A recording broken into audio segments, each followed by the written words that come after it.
안녕하십니까. 선거톡톡 김호성입니다. 오늘날 민주주의는 완벽하지는 않지만 현존하는 최선의 정치체제라는 점에서 많은 사람들이 동의합니다. 하지만 민주주의가 어떻게 발전되어 왔으며 그 과정에서 어떠한 논의가 있었는지를 주의 깊게 살펴본다면 민주주의를 비판하는 주장들도 많았다는 점을 어렵지 않게 목격할 수 있을 겁니다. 뿐만 아니라 민주주의를 유지하고 발전시키는 일이 얼마나 지난하고 어려운 과정인가도 파악할 수 있겠습니다. 민주주의를 유지하고 발전시키기 위해서는 다양한 노력이 요구되고 있는데요. 여기에 두 가지 점이 무엇보다도 중요하다고 합니다. 먼저 대중에 대한 신뢰가 필요합니다. 민주주의에 대한 비판이나 우려는 기본적으로 철인에 의하여서 수호되는 정치가 이상적이라는 플라톤의 인식과 밀접하게 연결되어 있는데요. 다시 말해서 능력과 자질을 갖춘 엘리트가 아닌 대중이 정치의 주체가 되었을 때 발생할 수 있는 여러 가지 부작용에 대한 우려가 민주주의에 대한 불만과 불신으로 이어지는 것입니다. 그러므로 대중에 대하여 얼마나 신뢰감을 가지고 있는가의 문제는 민주주의를 유지하고 발전시키는 데 있어서 매우 중요한 요인이 된다는 것이죠. 민주주의 이론의 대가로 불리우는 로버트 달은 민주주의에 대한 확고한 신념을 가지고 있었습니다. 달은 경제적으로 여유가 많지 않은 집안에서 태어났습니다.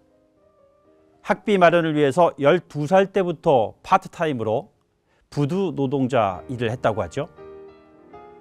이때 얻게 된 경험을 통해서 보통 사람들이 우매하지 않고 건전하다는 확신을 갖게 됩니다. 대중에 대한 신뢰감은 다수의 보통 사람들이 형성하는 여론이 건전하고 합리적이기 때문에 제대로 민주주의를 하려면 이를 잘 파악하고 수용하는 모습을 보여야 한다는 주장으로 이어집니다. 물론 정반대의 주장도 있습니다. 케플러는 대중이 비합리적인 정책들을 선호하며 보통 사람들이 시장의 기능에 대하여 반감을 가지는 반시장 편향성, 자국중심주의적 성격이 강한 반외국 편향성, 공급과 수요의 균형을 깨며 인위적으로 일자리를 창출하는 것을 선호하는 편향성, 그리고 낙관주의보다 비관주의가 팽배한 편향성을 보인다고 주장했습니다. 뿐만 아니라 리프만은 여론을 조작하는 것이 쉽다는 점을 지적하면서 대중에게 너무 많은 것을 요구하는 민주주의는 취약할 수 있다고 주장합니다. 하지만 민주주의는 궁극적으로 다수의 보통 사람들이 정치 권력을 갖도록 하는 것을 기본 원칙으로 하고 있습니다. 그러므로 정치인들은 자신을 지지해준 대중들의 의견을 수렴하고 반영하는 노력을 해야만 합니다. 그래서 민주주의에서는 보통 사람들이 자신의 의견을 개진할 수 있는 통로들을 다양하게 마련하는 것이 중요하지요.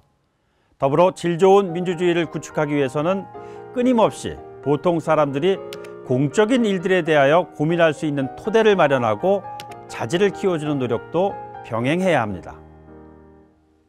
민주 시민교육을 통하여 민주적 역량과 자질을 강화하는 노력을 전개해야 할 이유가 여기에 있는 것입니다. 다음으로 중요한 점은 민주적 절차의 중요성에 대한 인식입니다. 민주주의는 결과보다 절차를 더욱 중시하는 정치체제입니다. 민주주의는 선호와 이해관계가 다른 대중들의 입장을 적극적으로 수용하고 조정하는 정치체제입니다. 그 결과 때때로 민주주의는 효율성이 떨어지는 특징을 보이기도 하고 이와 같은 과정을 거쳐 나온 결과가 과연 최선의 결과인가에 대한 의문을 남기기도 합니다. 하지만 이 문제와 관련해서 다음에 두 가지 점을 고려할 필요가 있습니다. 첫째, 우리가 통상적으로 인지하고 있는 효율성이라는 개념은 실질적으로 민주주의의 절차적 장점을 제대로 고려하지 못한 비용이라는 점입니다. 민주주의는 집합적 의사결정이 이루어지는 과정에서 많은 시간과 노력이 소요되죠. 거래 비용은 크지만 외부 비용은 적습니다. 여기서 거래 비용이란 집합적 의사결정이 이루어지기까지의 비용을 말하는 것이고요. 외부 비용이라고 하는 것은 반대하는 개인과 집단이 감수해야 할 비용이라고 보시면 되겠습니다. 민주주의의 집합적 의사결정은 다수 시민의 다양한 의견들을 적극적으로 수용하는 과정을 거쳐서 이루어지기 때문이죠. 우리가 민주주의가 효율성이 떨어진다고 얘기하는 것은 거래 비용만을 고려한 것입니다. 외부 비용까지 고려하면 민주주의가 효율성이 떨어진다고 단정하기에는 어려운 측면이 존재한다는 것이죠. 둘째, 민주주의는 안정성을 보장하는 정치체제라는 점이죠. 민주주의는 기본적으로 제도와 과정상 공정성을 담보하고 있어서 이를 통해서 도출된 결과에 대한 정통성 문제가 심각하게 제기되지 않습니다. 다시 말해서 민주주의는 경쟁적인 선거를 보장할 수 있는 법적, 제도적 토대를 마련하고 있고 이에 기반해서 정치적 정통성을 확고하게 정립하고 있는 정치체제라는 것입니다. 쉐벌스키는 민주주의가 공고화되면 그 제도와 과정이 유일한 게임으로 인정을 받게 되어 선출된 정치 권력을 거부하거나 전복시키고자 하는 시도가 나타나지 않는다고 주장했습니다.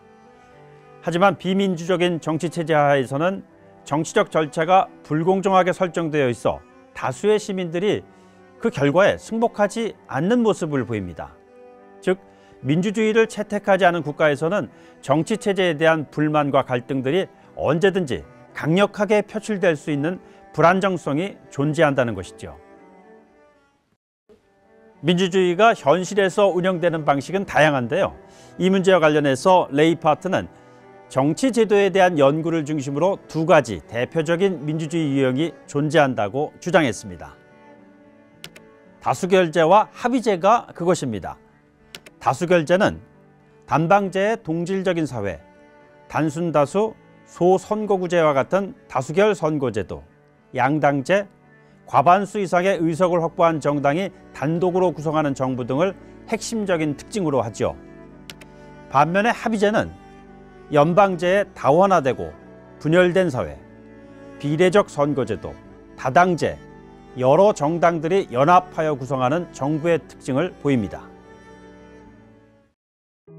오늘날 다수결제와 합의제 중 어느 유형의 민주주의가 좋은가 하는 질문을 던지면 합의제가 우수하다는 인식이 비교적 많습니다.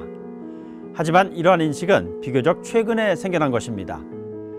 과거에는 동질적인 사회에서 다수결제로 운영되는 민주주의가 더욱 효율적이고 성과도 좋을 수 있다는 인식이 더 보편적이었고요. 다양한 의견 수용과 불합리한 요소들을 끊임없이 개선하려는 의지, 그리고 깨어있는 시민의식과 정치 참여로 우리의 민주주의는 이렇게 지금도 성장하고 있습니다.